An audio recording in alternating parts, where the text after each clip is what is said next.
થાય છે સદા જ્યાં લીલોતરી વિકસે એવું આપણને કુદરતે સાનિધ્ય આપ્યું છે.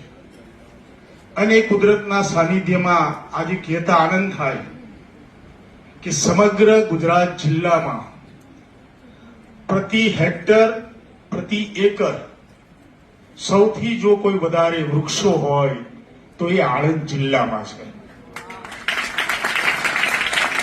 પણ મિત્રો, અહીંયા આપણી જવાબદારી પૂરી નથી થતી. જે રીતના વસ્તીનો વધારો થઈ રહ્યો છે, જે રીતના કોન્ક્રીટના જંગલો બની રહ્યા છે, અને જે રીતના હમણાં સાહેબે કહ્યું કે જે રીતના પોલ્યુશન વધી રહ્યું છે. આપણે રોજ જોઈએ છીએ કે જ્યાં રણ હતું ત્યાં બરફ પડે છે ને બરફ પડે છે ત્યાં બધું ઓગળવા માંડે છે. આપણે તે પણ આજે ચોમાસું પૂરું થવા આવ્યું